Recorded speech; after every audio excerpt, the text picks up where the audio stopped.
নমস্কার, ওঙ্কার বাংলায় আপনাদের সকলকে স্বাগত জানাচ্ছি। এই মুহূর্তে আপনাদের সাথে রয়েছে আমি অপরূপা। চোখ রাখবো গুরুত্বপূর্ণ কিছু খবরের দিকে, কারণ এখন সময় নগর মহানগরে।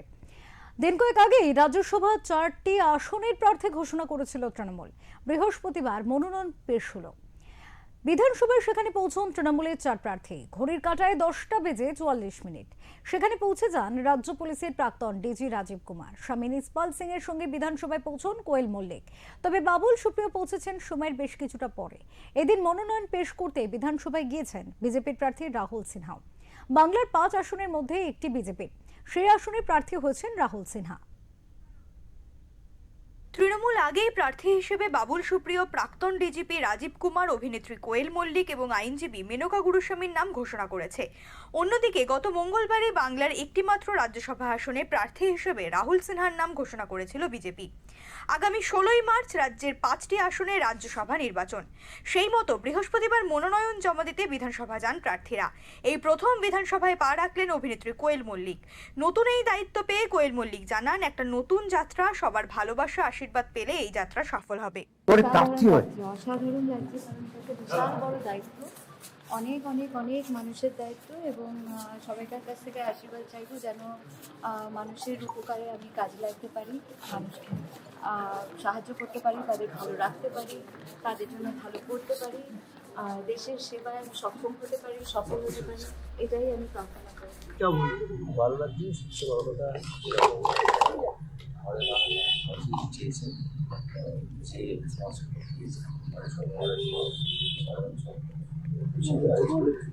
আর দল যেভাবে সেই কাজটা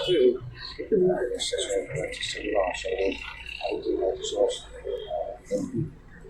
বাইরে রয়েছে। তো আমার যেটা মনে হয় যেখানে ভালোবাসা কাজের জন্য অ্যাকনলেজমেন্ট এবং গান গাইবার সাথে দিয়েছে, সেটা মন থেকে গান দেওয়া, মন ভালো থাকে, তাহলে কাজও ভালো। রাজ্য পুলিশের প্রাক্তন ডিজি রাজীব কুমার নতুন দায়িত্ব নিয়ে সাংবাদিকদের প্রশ্নের জবাবে মাদার টেরেসার উক্তি টেনে বলেন, আমি জানি ভগবান আমাকে এমন কোনো দায়িত্ব দেবে না যা আমি পালন করতে পারবো না। অন্যদিকে মেনকা গুরুস্বামী বলেন, আমি গর্বিত, সম্মানিত। মাদার টেরেসার একটা কথা আছে, সেন্ট মাদার টেরেসার একটা কথা আছে, ওনার ওয়ার্ডে বলছি, I trust God will not give me responsibility which I cannot handle. I just wish that he did not trust me so much. বিজেপির রাহুল সিনহা এতদিন পর বিনা প্রতিদ্বন্দ্বিতায় এবার জনপ্রতিনিধি হওয়ার সুযোগ পেয়েছেন। বাংলা থেকে বিজেপির একমাত্র প্রার্থী হিসেবে রাজ্যসভায় যাচ্ছেন রাহুল সিনহা। বৃহস্পতিবার তিনি বিধানসভায় এসেছিলেন নিজের মনোনয়নপত্র জমা দিতে। সূত্রের খবর, মনোনয়ন ফর্ম পূরণ করতে গিয়ে বারবার ভুল করে ফেলছেন তিনি। শেষমেশ তাকে সাহায্য করতে এগিয়ে আসেন বিরোধী দলনেতা শুভেন্দু অধিকারী, দলের রাজ্য সভাপতি শ্রমিক ভট্টাচার্য। রাজ্যসভার প্রাক্তন সাংসদ শ্রমিক ভট্টাচার্যের আগেকার ফর্ম খুঁজে বের করা হয় এবং তা দেখেই নিজের ফর্ম পূরণ করেন রাহুল সিনহা। ব্যুরো রিপোর্ট, ওঙ্কার বাংলা।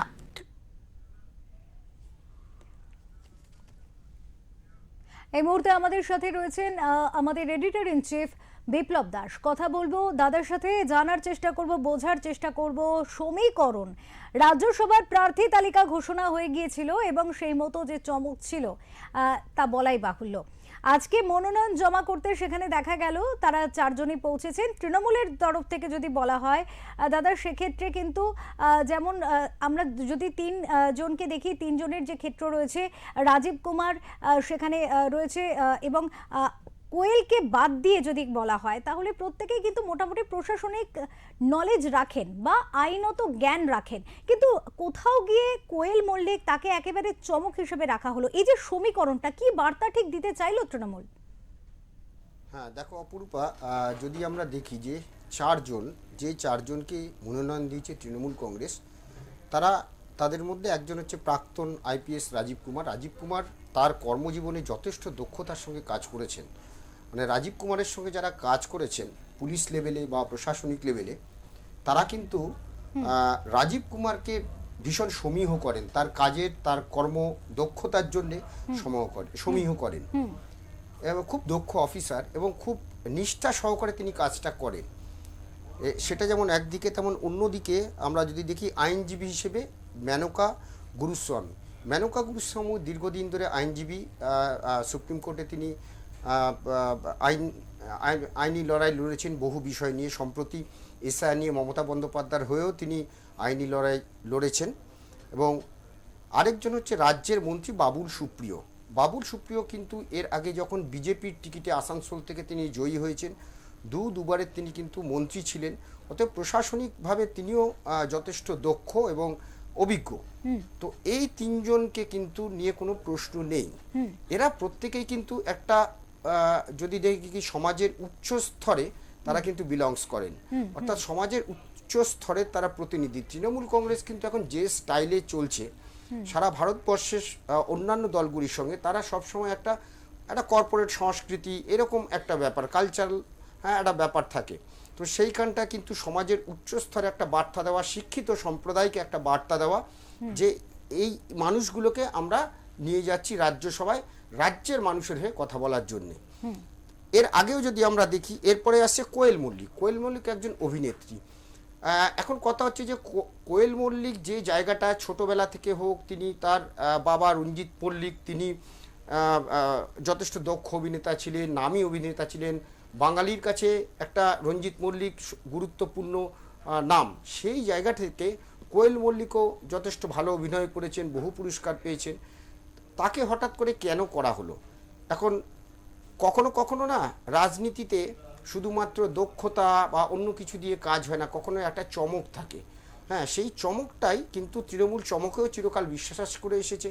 যার জন্য টালিগঞ্জের যদি আমরা দেখি, শুধু টালিগঞ্জ না, বলিউডেরও কিন্তু শত্রুঘ্ন সিনহা তাকেও করেছে, ক্রিকেটার ইউসুফ পাঠান তাকে সাংসদ করা হয়েছে।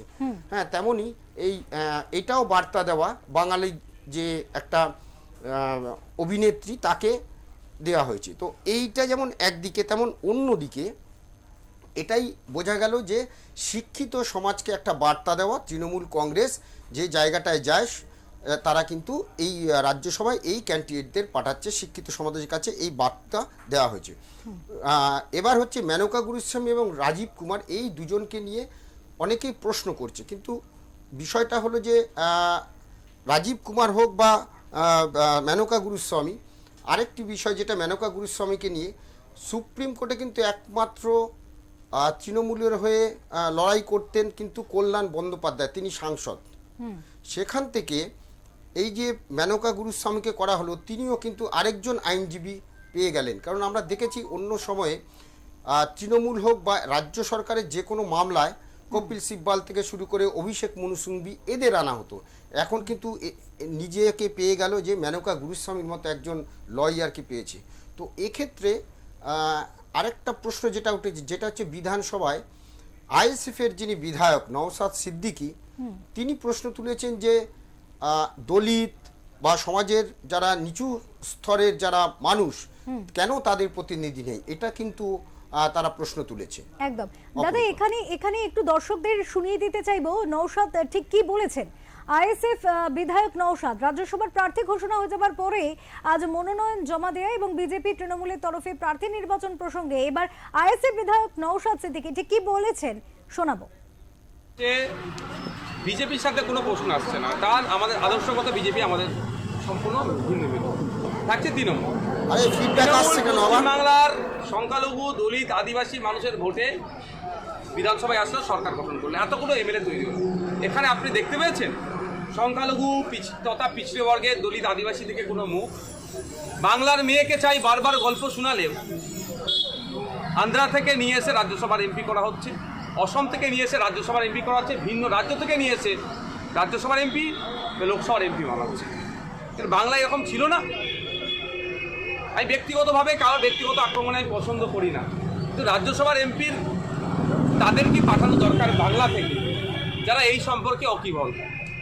কিন্তু দুর্ভাগ্য আমরা বারবার দেখছি এই চমকের কথা বলছেন, চমক দেখিয়ে অ্যাকচুয়াল যে পার্লামেন্টারিয়ান যারা হবেন তাদের যে পারফর্ম করতে হবে, এই ধরনের ন্যূনতম জানকারি যাদের নেই তাদেরকে পাঠানো হচ্ছে। ফলে কি হচ্ছে, যখন পার্লামেন্টে উভয় কক্ষের কথাই বলছি, গুরুত্বপূর্ণ বিল নিয়ে যখন চর্চা হচ্ছে, এরা নিজেদের মধ্যে হাসি মস্করাতে ব্যস্ত থাকছে। যে আর্গুমেন্টে যাবে বা বিলের ওপরে চর্চা হবে, অ্যামেন্ডমেন্টের ওপরে চর্চা হবে, নতুন নতুন পলিসি ইমপ্লিমেন্টের জন্য বার্তা দেবে, সেইগুলো এদের কাছ থেকে পাওয়া যায় না। ইভেন আপনি দেখতে পাবেন এটা যদি আরটিআই করলে তো ডেটা পাবেন আপনি, বা আপনি লোকসভার টিভিও আছে, রাজ্যসভার টিভি আছে, এটা ন্যূনতম কোশ্চেন পর্যন্ত করে না অনেকে। তাহলে এই চমক দিয়ে আমাদের কিছু লাভ হবে না। এখানে সিনেমা হচ্ছে না বা কোনো নাটক হচ্ছে না যে একটা হেভিওয়েট মুখ নিয়ে এসে তার দেখবো সেই চমকটাকে। এটা হচ্ছে আইন যেখানে তৈরি হয়, সেই আইনসভায় পাঠাচ্ছি। আইনসভায় আমরা কাকে পাঠাচ্ছি? সে আইনসভায় গিয়ে বাংলার মানুষের জন্য, দেশের মানুষের জন্য কতটা পজিটিভ রোল প্লে করছে সেটা আমাদের দেখার দরকার। সেক্ষেত্রে দেখবেন বিগত দিনে যাদেরকে পাঠিয়েছে নিটফল 0 ছাড়া অন্য কিছু হয়নি। আমরা আবারও আলোচনায় ফিরবো। আমরা শোনালাম আপনাদের যে আইএসএফ বিধায়ক নওশাদ সিদ্দিকী, তিনি কিন্তু একদম পরিষ্কার বলছেন যে পার্লামেন্টে আলোচনা হওয়ার কথা যে বিষয়গুলি নিয়ে, সেই বিষয় সম্পর্কে ওয়াকিবহাল না থাকার কারণে প্রায় সময় দেখা যায় কোনো একটি বিলের ওপরে চর্চা করা বা সেই বিলটিকে নিয়ে কোনো রকম প্রশ্ন তোলা তার কিন্তু ক্ষমতায় কুলোয় না যারা প্রতিনিধিত্ব করেন তাদের। এই অভিযোগ কিন্তু নওশাদ একেবারে সরাসরি আনলেন। দাদা, আবারও আমরা আলোচনায় ফিরবো। নওশাদ সিদ্দিকী আজকে যে বিষয়টা বলেছেন, অন্যদিকে আমরা যদি বিজেপির দিকে তাকাই, বিজেপির দিকে রাহুল সিনহা, তাকে কিন্তু এখানে রাজ্যসভার হিসেবে মনোনয়ন জমা, সেখানে প্রার্থী হিসেবে তিনি মনোনয়ন জমা করলেন। এখানে বিজেপির বার্তা ঠিক কি রইল সেটা বোঝার চেষ্টা করব। এখানটাতে অপরূপা একটা জিনিস দেখো যে এসআইআরের ঠিক বিহারে যখন শুরু হলো তারপর থেকে কিন্তু কিছু সমস্যা তৈরি হয়েছিল যে এ রাজ্যের যারা পরিযায়ী শ্রমিক অন্যান্য রাজ্যে কাজ করতে যাচ্ছে, সেখানে এসআইআরের সময় তাদেরকে নাকি বাংলাদেশি বলে মারধর করা হচ্ছে, এটা একটা বিষয় কিন্তু উঠে এসেছিল। কিছু কিছু ঘটনা অস্বীকার করা যাবে না যে এগুলো ঘটেছে অন্য রাজ্যে। এ রাজ্যে শ্রমিকরা গেছে, তাদেরকে বাংলায় কথা বলছে বলে এরকম কিছু ঘটনা ঘটেছে। এটা কিন্তু শুধু যেটা অভিযোগ যে বিজেপি শাসিত রাজ্য, না, শুধু বিজেপি শাসিত রাজ্য নয়, অবিজেপি শাসিত রাজ্যেও কিন্তু এই ঘটনা ঘটেছে। সেটা যদি দেখা যায় কেরল, সেটা যদি দেখা যায় তামিলনাড়ু, এগুলো কিন্তু অবিজেপি শাসিত রাজ্য, এখানেও কিন্তু এইসব ঘটনা ঘটেছিল। তখন থেকে তৃণমূল একটা রাজনৈতিক ন্যারেটিভ তৈরির চেষ্টা করেছিল বাংলা, বাঙালি, অস্মিতা এইসব নিয়ে।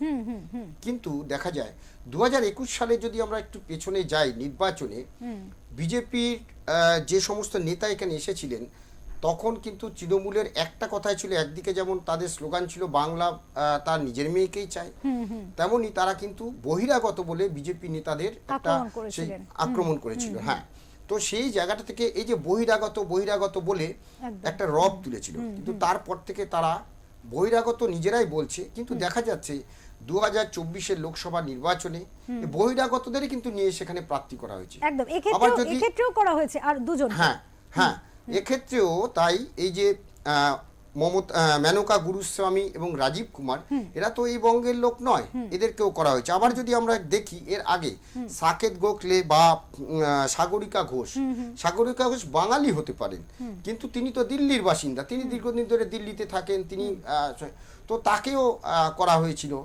তো কিন্তু ওই যেটা আমি বললাম যে তৃণমূল একটু সমাজের উচ্চশিক্ষিত স্তরকে নিয়ে রাজ্যসভার ক্যান্ডিডেটগুলো করছে। এটা ঘটনা যে কিছু দলিত বা সমাজের পিছিয়ে পড়া যে সমস্ত সম্প্রদায় রয়েছে তাদের দিকে অন্তত ফিরে তাকানো উচিত ছিল, সেটা হয়নি।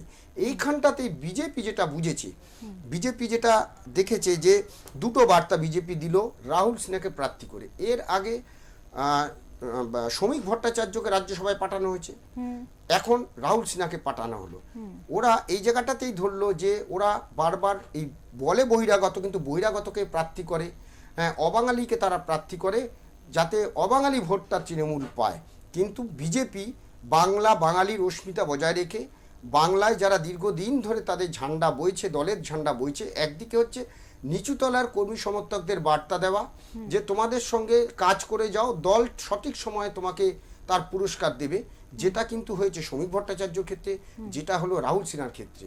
আর তার আগে যদি আমরা শ্রমিক ভট্টাচার্যর আগে দেখি, অনন্ত মহারাজকে যখন রাজ্যসভার সাংসদ করেছিল, তখন দেখা যায় যে এই রাজ্যসভার সাংসদ হওয়ার পরে তিনি কখনো মমতা বন্দ্যোপাধ্যায়ের কাছে চলে যাচ্ছেন, তিনি কখনো বাংলা ভাগ নিয়ে কথা বলছেন, যা বিজেপিকে বিড়ঙ্গনায় ফেলছিল। সেই জন্য বিজেপি কিন্তু এই বাংলা, বাঙালি এবং যারা দীর্ঘদিন ধরে কাজ করছে তাদেরকেই কিন্তু টিকিট দিয়ে এটা বোঝাতে চাইলো যে ওই তৃণমূলের বাংলা, বাঙালি অস্মিতা নিয়ে যে অভিযোগ, বিজেপি বিরোধী যে অভিযোগ, সেটাকে খানিকটা তারা দেখালো যে এই বাংলার যারা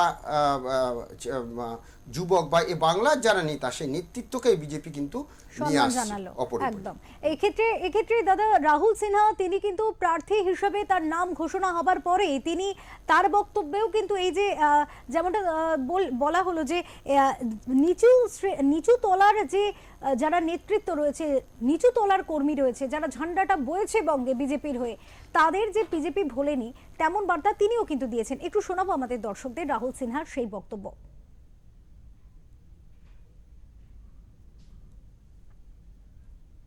একজন তো সিনেমার আর্টিস্ট, এই দুজন বাঙালি চান্স পেয়েছে যে একটাও তৃণমূল নয়। যে দুজন বাঙালি চান্স পেয়েছে একটাও তৃণমূল কংগ্রেস নয়। অতএব সেই কারণে আমি মনে করি যে এই যে অবস্থা চলছে, এই অবস্থা তৃণমূল কংগ্রেসের আসল চেহারাটা দেখিয়ে দিচ্ছে। যারা বাঙালি বাঙালি বলে চিৎকার করে দিল্লি থেকে অবাঙালি ধরে আনতে হচ্ছে, তাদের চিত্র পরিষ্কার বোঝা যায়। সেই কারণে আমরা মনে করি যে দুর্নীতিতে তৃণমূল কংগ্রেস নিমজ্জিত, আর ডিজি কিংবা সিপি থাকাকালীন যত তথ্য রাজীব কুমারের কাছে আছে, তত তথ্য বোধ করি এজেন্সিদের কাছেও নেই। সেই কারণে রাজীব কুমার যদি সেই তথ্য প্রকাশ করে, যেটা আমি বললাম, হয় পরমাণু বোমা নইলে নিউক্লিয়ার বোমা বাস্ট হয়ে যাবে।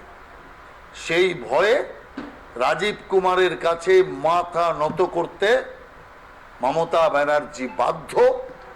আর সেই কারণে রাজীব কুমারকে সন্তুষ্ট রাখার জন্যই রাজ্যসভার সিট উপঢৌকন হিসাবে দেওয়া হয়েছে। এ বিষয়ে আমরা কথা বলছিলাম আমাদের এডিটর ইন চিফ বিপ্লব দাসের সাথে। আমরা ধন্যবাদ জানাবো দাদাকে এবং এই মুহূর্তে একটা ছোট্ট বিরতির দিকে যাব, তবে আপনারা কোথাও যাবেন না, খুব শীঘ্রই ফিরছি।